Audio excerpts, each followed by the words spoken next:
जय श्री राम साथियों, सभी को मेरा राम राम। तो कैसे हो आप सभी। तो पिछले कल था जैसे स्पेशल डे, कल था मदर डे। तो ऐसे तो माँ के बिना कोई दिन नहीं होता, सभी दिन तो माँ के ही होते हैं, क्योंकि माँ के बगैर कोई दिन नहीं। पर एक स्पेशल डे होता है जैसे मदर डे। तो मदर डे में जैसे सोशल मीडिया का ज़माना है, तो सभी ने देखा होगा, सब अपने मदर के स्टेटस और फोटो लगाए हैं।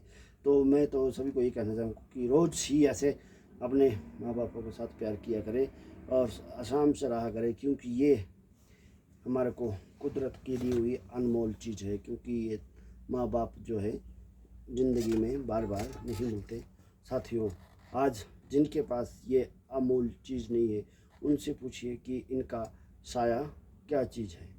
और मैं एक बात बहुत ही दुख होता है जब हम सोशल मीडिया के तहत और बड़े बड़े टीवी सीरियल में जैसे भागवत चलाते हैं, तो उन पे देखते हैं कि वहाँ पे वृद्धाश्रम खुले हैं। तो जैसे सभी की जब अगर सभी इतना अपनी माँ से इतना प्यार करते हैं, जो वृद्धाश्रम में माएँ हैं, तो वो किसकी है और उनको वहाँ पहचानने वाला कौन है और इसमें किसका हाथ है।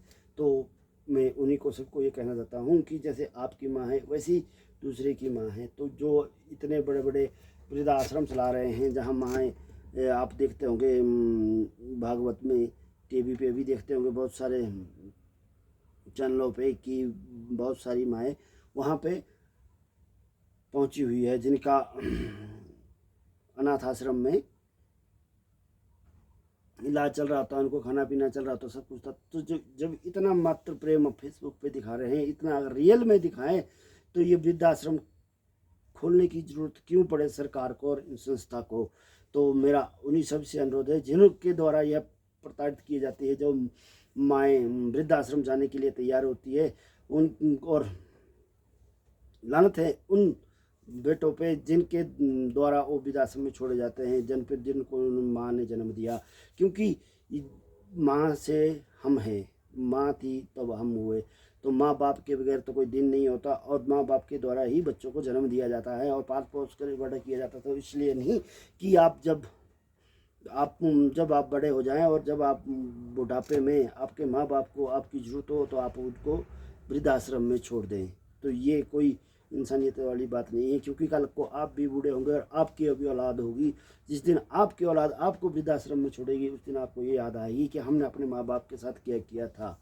और ये बात सुन लीजिए, क्योंकि यह कलयुग है, यहाँ पे एक हाथ से ले और दूसरा हाथ से दे का हिसाब है। तो मेरी बात किसी को कड़वा लगे तो लगे, पर जो सच है वो हम बोल देते हैं, क्योंकि जो हमारे मन में आता है हम बोल देते हैं, साफ बोल रहे हैं। किसी को कड़वा लगे तो वो जाने, पर एक बात जरूर ध्यान देने और दीजिएगा कि अगर सभी लोग अपनी माँ बाप से इतना प्यार करते, तो इस सरकार को वृद्धाश्रम खोलने की जरूरत क्या पड़ती। तो आने वाला कल आपका भी होगा, तो देख लीजिए। क्योंकि आप बचपन में जब आप गलतियाँ करती थी, तो माँ बाप आपको माफ़ करते थे, और बड़ी होके आपने वही गलती की कि जिन्होंने आपको पैदा किया, जिन्होंने संसार दिखाया, उनको आपने वृद्धाश्रम भेज दिया। फिर आने वाला कल आपका भी होगा, आपकी औलादें भी आपके साथ ऐसा ही करेगी। मैं तो भगवान प्रभु से यही बात करता हूँ कि जो अपने माँ बाप जिन्होंने अपने माँ वृद्धाश्रम भेजे, उसकी औलाद उससे भी आगे नरक में भेजे। तो जय श्री राम। इस पे सबसे बेस्ट हमारा हिमाचल है, जिसमें आज की अपने माँ बाप को भगवान का दर्जा दिया जाता है। जय श्री राम।